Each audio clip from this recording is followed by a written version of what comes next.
Hi, my name's James Ashford. I'm founder of a price and proposal software called Go Proposal, and I'm also the director of my accountancy place in Manchester as well.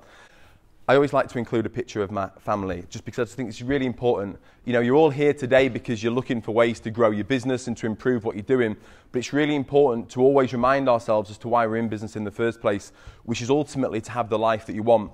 And very often it can be difficult knowing what decisions to make. And what I always kind of do is use this to help navigate me to make the right decisions, because ultimately I want to give them the life that they want to have and to be able to give them the opportunities that I'd like for them. And so that's what steers my business decisions. And sometimes, especially when we're dealing with a legacy of doing things in a certain way, it can be difficult to know what the right decision is. And I always bring it back to, does it take me closer towards my life goals or further away from my life goals? And I use that to help navigate me moving forward. So I'm just going to give you a quick whistle-stop tour as to my accountancy place, just so you can kind of understand where we are and you can kind of see where you are against us. And it's not to say we've figured all this stuff out. We absolutely haven't. We're just work in progress. But we feel we've stumbled across a few things that are kind of working really well for us that we've been able to share with other accountancy firms as well. So if I can share some of these things with you, if some of these things benefit you and allow you to fast track your learning curve, then that's what I'm here for. But like I say, we're work in progress, So just to give you an idea of our size, we've got 130 clients. We have a very specific niche of digital creative agencies. That wasn't always the case, but we found that was where we worked really well with. So last year we had twice the number of those clients, but we sold off half of our clients to a couple of other accountancy firms to get us back to our specific niche where we felt we could really deliver the most value. Our average, everything's a monthly recurring revenue model that we've built our business around. We don't have any annual fees. And so our average monthly fee is £433 a month. But our focus now is towards our platinum clients, which are our kind of £1 million plus agencies. And so they're anywhere between £1,000 and £2,500 a month. And that's specifically our focus now. And so our average fee that we're bringing in is considerably higher than our entire average fee. At the start of this year, we had a recurring revenue of £55,000 a month.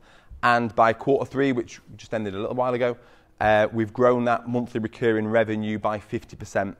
Half of that growth has come from us bringing in new clients, and half of that growth has come from us delivering more value to existing clients as well. And in fact, there's only two ways that you can grow your business. There's only two ways that you can make more money, which is to either get more clients or give more value to the clients that you've already got. They're the only two things that will make you more money. Yes, you can increase your profits and grow more profitably, but they're the actually only two things that will make you more money, and that's what we've really been focused on this year. Out of that relationship with my accountancy place, when I first met them, I'm from Yorkshire, where God's from, and they're in Lancashire. So I had to travel all the way over the Pennines to Manchester to go and visit my accountancy place. And my accountant was a good guy, and he was charging me £150 a month for the services they were selling me, and he wanted to upsell me to £250 a month worth of services, but I couldn't see the value in what they were offering me.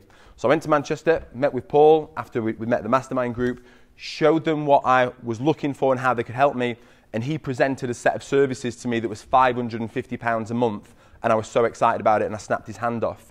But I'm sure that my old accountancy firm was telling themselves, well, we're glad we've got rid of him, he was a pain in the backside anyway, he was like a difficult client, he didn't want to pay any extra money, etc., etc. The reality was that Paul at my accountancy place had understood what my real challenges were, and he made sure I wasn't a pain in the backside, because he provided me with all the bookkeeping services that I needed, put in the technology that I needed to make sure that they weren't going to have to be chasing me all the time, and they brought in some real nice innovations for me as well. They had a very nice way of pricing. That was one of their key things, but they had an Excel spreadsheet. So I'd gone and met with Paul, and he showed me this set of services, and I loved it. So got back on, I said, where do I sign? What do I do? Let's get cracking. He said, it doesn't work like that. I'll send you a proposal in a couple of days' time. So I said, okay. So I left, and I did keep checking my phone, thinking he might send me something through. Got back to Doncaster on the train, got back to my wife, and she said, how did it go? I said, it's amazing. These guys are brilliant. They're going to really help us to grow our business. Great. How much is it? I said, it's going to be £550 a month. And she's like, what? What are you getting for that? I said, I have no idea, but it sounded amazing. So she got me to go and speak to some other people, and within a few days, I talked myself out of it. And and because obviously my mate in the pub knows more about accountancy than my accountancy place, right? So I got some advice from some other people who weren't best placed to give me advice, but what my accountancy place hadn't done was armed me with everything I needed to make a decision. And so this was actually the first place that I started working with my accountancy place, which was, I said, look, we developed something in the marketing agency that I had that would enable you to sign a client up there and then present all your fees in a far better way than Excel and actually get them to sign up on the spot. And that's where we developed Go Proposal, and we now have hundreds of accountancy firms around the world using this product. I'm also the best-selling author of a book called Selling to Serve. I do have a few copies up here, and these are the rare unsigned copies as well. So if you want to come and grab one afterwards, you're very welcome to. If you're not able to get one, I'll share how you can give me your details, and I'll send you the PDF or get you a copy through as well. That's cool. So what I'd like to do today with you is to share some of the strategies that we've been using to hopefully help you to increase your fees, to improve your profits, to improve relationships with your clients, to motivate your team, and to save hours and hours of your time and ultimately allow your business to grow. And what I see holding a lot of accountancy firms back is that you can have the strategy and the blueprint to take you from where you are now to where you want to get to, but if your mindset isn't aligned with that strategy, you'll never make any progress. Or your mindset might be aligned with it and you totally get it, but you get back and you speak to another partner or your manager or whatever, and they're not aligned with it or your team aren't aligned with it, and therefore it won't move forward as well. And so it's very important that we get your mindset right. And I just always like you to challenge your mindset today, because I'm going to be sharing some things with you that you already know. You're all really intelligent people to be here, and so I'm sharing some things you think, I already know that. That's the first thing you're going to say to yourself, and that's your mind trying to get you off the hook from making any changes. What I just want you to challenge that thought is by saying, just because we know it, are we actually doing it? And if we're doing it, could we be doing this any better as well? And one of the most dangerous phrases I hear in accountancy firms is, yeah, but we've always done it this way. I'm like, yeah, that's just the thing that's going to keep you stuck exactly where you are, and we need to look at kind of improvements. And the final thing I'd just like you to look for today, I always say this, and this is a challenge for accountants. I'm not an accountant, but this is a challenge for accountants. I'd like you to look for the gold. I'd like you to look for one thing today that you believe you can take back and actually implement and make your business better. One of the challenges with accountants is that they're always looking for what's wrong. And I'm not saying this is a criticism, this makes you a wonderful accountant, right? Because if you're looking through my set of accounts, it's exactly what I want you to do. I want you to find everything that's wrong to make sure that I get it right. The problem is when you apply that thinking to growing your business, you can sometimes look for where this isn't going to work rather than where it is going to work. So what I'd like to do today is just tune you in to looking for the things that you believe are going to work and help your business to move forward. If you've got your phones on you, nick everything I've got on here, by all means. Photograph the screen, take it, whatever you want, write notes, whatever you want to do. We'll have some time for some questions at the end of it. So, some of the challenges I see with a lot of accountancy firms is that they're not as profitable as they could be. They have clients taking up far too much of their time and too much of their energy, and it's kind of not predictable. So some clients are great and some clients aren't great, and it doesn't seem to be that you've kind of got control over that with a lot of firms. They're typically not paying you enough for all of the hard work that you do and all of the value that you provide them with. And it seems that your clients are in control rather than you being in control, because your clients want to pay you this way, or they want to, provide you with this information when they're ready to, rather than when you actually need it. And so what ends up happening is your clients are in control of your business rather than you being in control of it. They end up becoming frustrated with you. You end up becoming frustrated with them. And this is then made worse, especially if you've got a multi-partner firm, because like every partner is like a different business. You've all got different ways of thinking about how you can resolve this, and then you multiply that by all of your different team members who all have their unique way of doing things, despite the fact that you've put a system in place or a process in place, and then you go to that member of staff and you're like, why are you doing that? Why are you offering them that service? We never agreed to that, but everyone's kind of doing things in their own way, and this can be a real challenge for accountancy firms. What happens is, as you try and grow, you end up leaking a lot of money, leaking a lot of profits, leaking a lot of energy, and leaking a lot of time as well. And all of this can be linked back to profitability. If you want to grow and scale your firm, there's 3 stages to do this. And the first one is you have to maximize your profitability. If that's not maximized, then as you grow it, that's when everything starts to leak. So the first stage is to maximize your profitability. The next phase is to maximize your scalability, so systemizing, automating your business, outsourcing, these type of things, and only then can we start to maximize growth. Now, you might not want a lot of more clients, but you might want to grow the value you're giving to your clients, for example. But again, if you try to grow before we've maximized profitability, that can cause many challenges in your business. So here we go. I'm going to go through the 9 musts of a profitable firm. The first thing is, you've got to price profitably.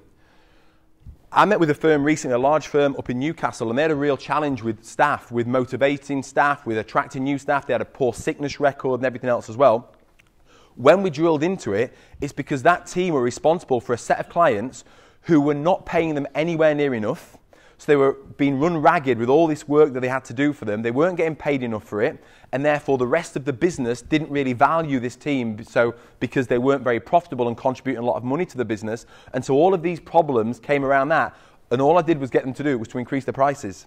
I said, if we just increase the prices with these clients and set a monthly minimum fee, we're going to lose a few, but we won't lose that many. But the ones that we're increasing the fees for, they'll respect you a lot more, and we'll cut out all of these problems. So everything can be linked back to profitability. But also, you're the finance expert. For me, in my business, the number one function of my business is the finance function, because if that fails, my business is going to fail. And I know what that's like. I've had that years ago. I know what that experience is like. And so you guys are there responsible for making sure that doesn't happen in your clients' businesses.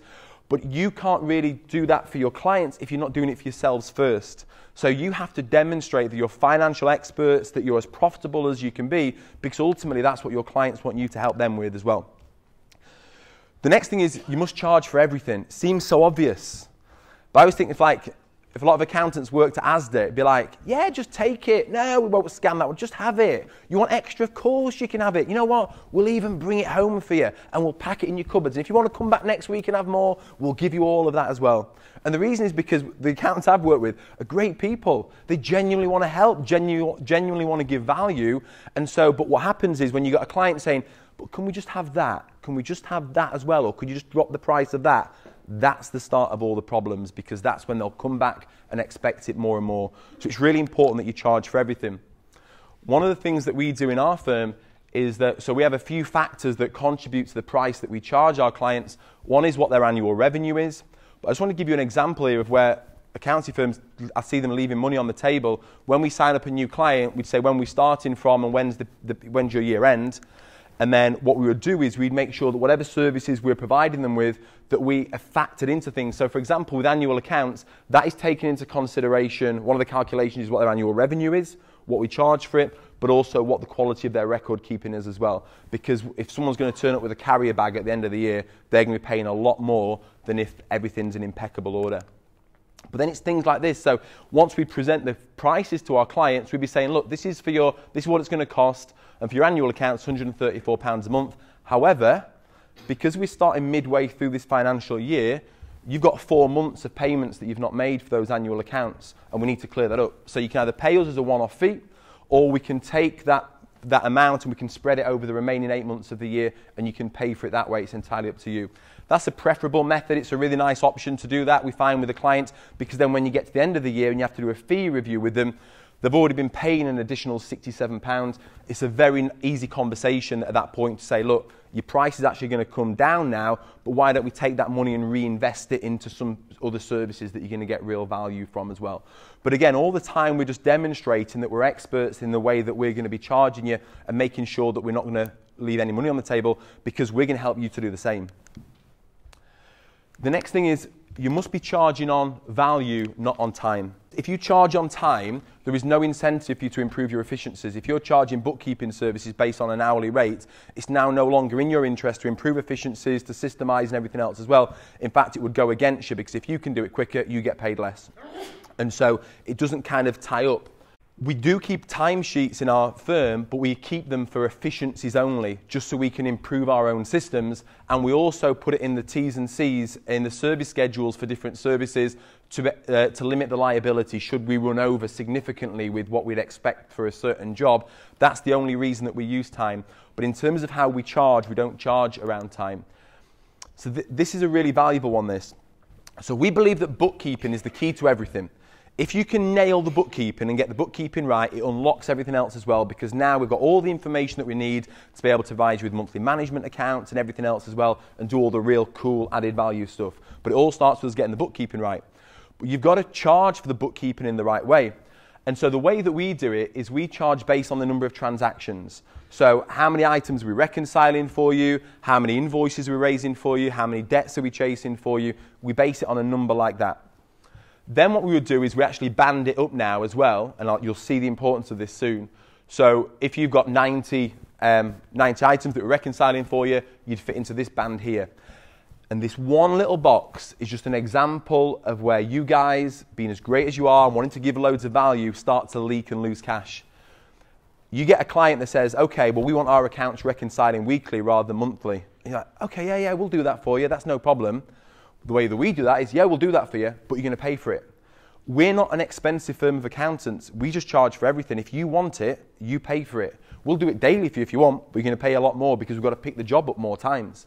And so we've factored all these different methods in to make sure, again, that we're not leaving any money on the table. The next thing is, and this jars with some people, but you've got to charge monthly, and you'll see why with the rest of the methodology that I'm sharing with you today. All these 9 points are all linked together. I'm not an accountant. The way we approached this was I'm looking at this from the business owner's point of view. And I never thought it was fair for me when the accountant would hit me with a big bill at the end of the year that I'd kind of not made provisions for. So I just think it's not fair to the client, but it's also not fair to you. I spoke to a firm recently who signed up, and I said, so let me just get this right. You do a full year's work without getting paid? And he's like, yeah, okay. So let's just say it's, £100 a month, so I can do the math. So £1,200, you're waiting, you're doing a full year's worth of work before you're getting paid that. He said, yeah, it's okay. I said, how long does it take you then to reconcile their accounts, to get everything ready, to be able to, produce their year-end accounts, and to get paid for it? He says, realistically, probably another 6 months after that. That's okay. So you're doing 18 months worth of work before you're getting paid. I said, but not only that, you're doing 6 months of the next year's worth of work as well. So you've actually done 24 months worth of work before you're getting paid. That is not sustainable. You cannot grow your business at any pace with that as the model. So we have to get your clients paying monthly. I know this is maybe a challenge, especially if you've got clients who are paying annually now, but for me, it's just the sell. It's just the way that you present it to them by showing that, look, this is far better for you to manage your cash flow. We can do a lot better, other things as well. But really, the rest of what I'm going to share with you is on the principle that we need to have a monthly recurring revenue model. I also say that we must take payments properly as well. It scares me when I speak to a lot of firms and they're not taking cash off their clients properly and they have huge numbers of debtor days and all these type of things. So we take our payments by direct debit, but specifically by Go Cardless. So we use directly to set up the payment for our client, but what that enables us to do is that if we need to increase a client's fees, very easily we can just make that adjustment, and because they've signed the mandate and given us permission to take the payments off them, then all we do is we make an adjustment at our end, and that additional fee is then going to come out of the client's bank in the following month as well. And so again, for me, it's the best way to do this. It allows us to scale and to grow, because if you relied on them to go and to have to adjust their fee on their side, then it would never work. Just by show of hands, this is the only participation thing I'm going to do. Just straight up, how many of you use Go Cardless for your clients? Yeah, so like 30% of the room, yeah? So for us, that was a really important move that we had to make in order to be able to do the other things that we want. This one's a killer. This is the killer one. You must remove scope creep, because scope creep corrodes everything. So if you start a relationship with a new client where you're really excited to be working with these guys, you've agreed the work that you're going to be doing for them in return for what they're going to be paying for you, and that relationship seems great and it's going to get start, that they're going to need more from you at some point, because they're going to get more staff, or they're going to have more transactions, or they're going to need more support, or you're going to realize other ways that you can benefit them. And if the scope creep allows to happen, whereby they're getting more from you without paying you for it, then one of two things is going to happen. Either you're just going to become really frustrated with that client and accept that you've got to lose money, which is going to really annoy you, or at some point in the year, you're going to have to hit them with an additional bill to mop up all the extra work that they've got. And I assure you, that annoys the hell out of them. At that point, they hate you. Nobody likes getting that extra bill. And so if we have a mechanism for managing that scope creep, then it means we never have to have that conversation. This again comes back to the fact that we must charge for everything, And then something that we do in my accountancy place is we carry out fee reviews every quarter across all of our clients. Now, we don't carry it out for all of their services, we just carry it out across bookkeeping and payroll, but we do that every quarter. And so basically what would happen is the quarter comes to end, and I'm also a client of my accountancy place, and I get no discount. I pay full whack for the business. And so I've just had this fee review done with me, but it's basically, look, you've got more transactions going through now every month, you have more staff, and therefore we're going to have to change what you're paying for us. It might only be a small amount, but we need to do that. And likewise, it could go down as well, and that's fair enough as well. If they have less staff and less transactions through, then we want to be fair with them around that as well. And so we would adjust accordingly. Now, this might not seem like a big deal if you just charge an extra 10 or a 20 quid for a client, but we have clients with thousands and thousands of clients. And so just those small incremental adjustments of £10, of £20 a month here has a massive impact on the money that you're making. But it also, this is the key thing for me, it preserves the relationship. Because when we sign up a client, we're not signing them up for this year, we're signing them up for life. And so what we want to make sure that happens is that we preserve that relationship, and the only way that's going to happen is if we charge you for the value that we're providing you with. That's really key for us. You must be able to easily agree fees with your clients. And so whatever method you use, whatever system you use, you need a menu-based pricing. I always think it's funny if like you went to a restaurant and a waiter or waitress came up and said, "Hi, what do you want?" And you're like, "Oh, I don't know, what have you got?" All sorts of things. Well, you tell me what you want and I'll tell you if we've got it or not.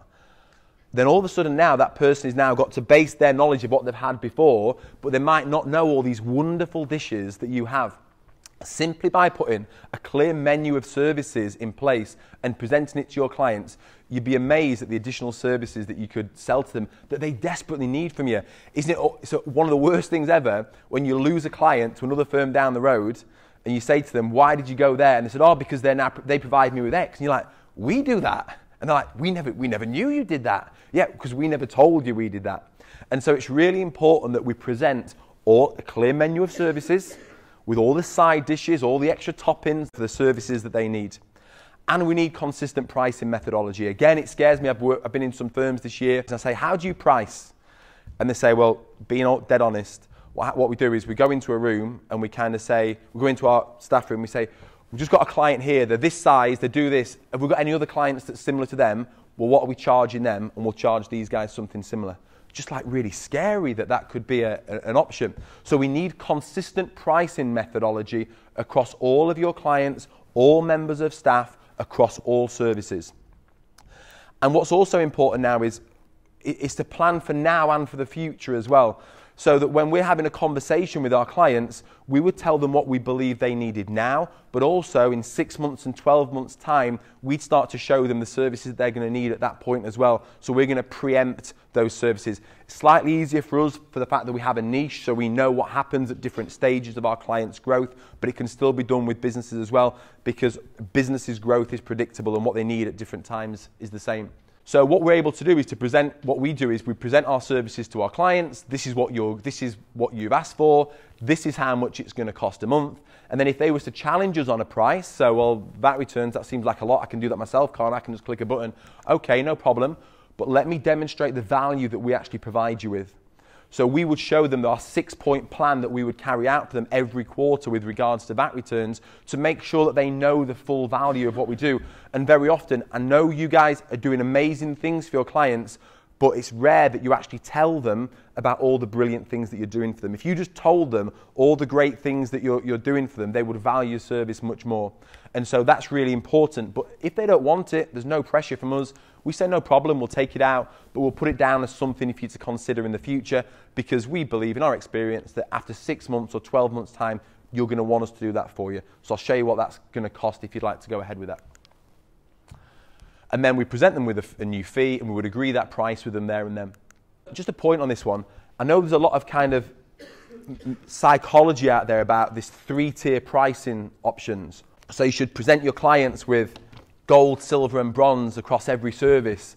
And that just doesn't sit right with me, that one, because for me, what you're actually about to present them with is going to either enable their business to grow and to be successful, or it's going to ensure it's going to plummet into the ground. This is too important a decision for you to hand over to your clients. If you've done your due diligence properly, if you've researched, found out what they are, what they've got, what their challenges are, where they're trying to get to, what their obstacles that they're facing are, there should only be one set of services for one price that you should be offering to them.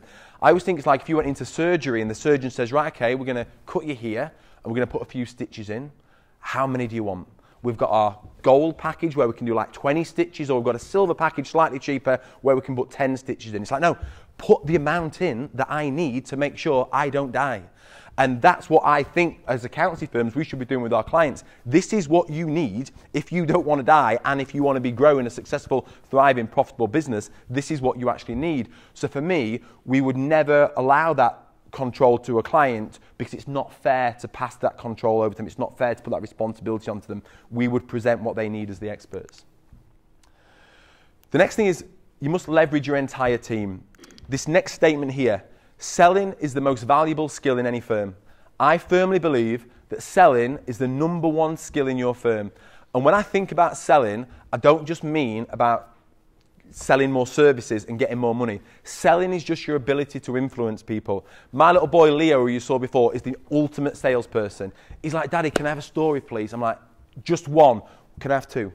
He'll try and upsell me straight away. Can I stay up for 10 more minutes, please? You can only have water for bed.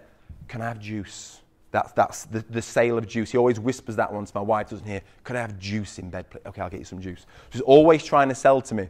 And as kids, we're all great salespeople, and at some point we kind of lose the ability to.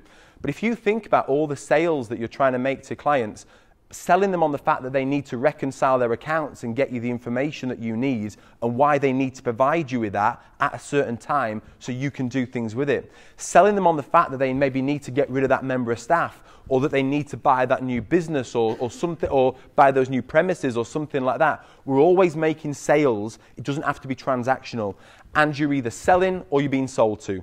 You're either selling your client on the fact that they need to do this, or they're selling you on the fact that they don't. And for me, having a sales ability, sales training, we have an hour of sales training with our team every single week in our firm. It's really, really important for us. So we train everyone in consultative selling, which is really straightforward, which says, where are you now? Whereabouts are you in your business? What's going on? What's working well? I hate that question. Tell me what's going wrong. What's the pain? What are your challenges? I always think you're better off starting with what's working well, what's going good for you now, and then what are the challenges? Where are you trying to get to? And what are the obstacles between where you are now and where you want to get to? That's it. That's a consultative sell. Okay, well, based on where you are now, your current circumstances, where you want to get to and how you want to navigate through these obstacles, this is actually what you need. And there's no kind of psychology in there. There's nothing weird in there. It's just very practical, logical approach, consultative selling. And then you need to give them a system to use. And this was really important because when I first met my accountancy place, we only had Paul who was out there selling to new clients and giving more value to existing clients. And what I said is, look, we've got 18 members of staff. We need to arm them with everything they need, because they're the ones who are sat with our clients, having the conversations on a daily basis, knowing what their real problems are. So they need the power to be able to say, look, I think you would really benefit from this, and this is how much that's going to cost. Would you like to go ahead with it? So we've actually trained our entire team in the ability to be able to sell and to price and to be able to close a deal as well. And we give them a system for running that. The final thing that I'm going to say before we dive into some questions is the reason why we systemize and the reason why we look to automate certain processes in our business, yes, it's to provide scalability. Yes, it's to provide consistency of service, to allow you to grow your business, but ultimately it's to allow you to create incredible experiences for your clients. Experiences change the way your clients feel, and your clients will remember the way that you made them feel long after they've forgotten what you've done for them. And one really important thing is to know that you're not competing with other accountants. You're not competing with the firms of accountants in the room. You're competing with anyone I choose to compare you to.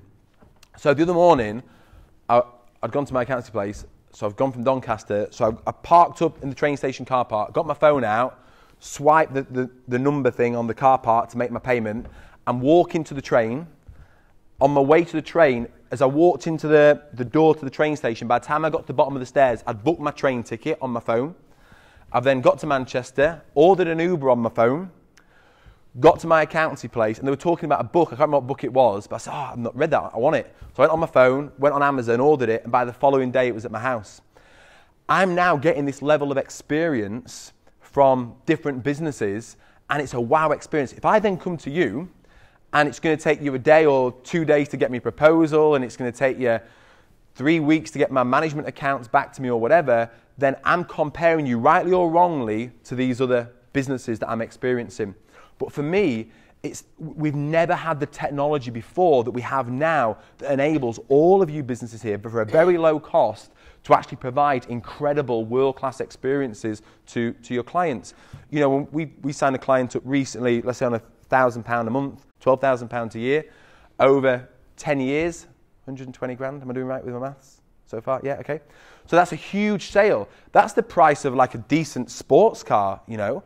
And so the experience that we would provide them with is we send them a video out before they arrive at our firm so they know where they're coming to and where they're arriving at. We have a massive sign that's this big with their name on it, welcoming them when they arrive. Everybody in the firm that morning will have been briefed who's coming, what time they'll be here, and what their name is. When they walk in the door, everyone says hello to them.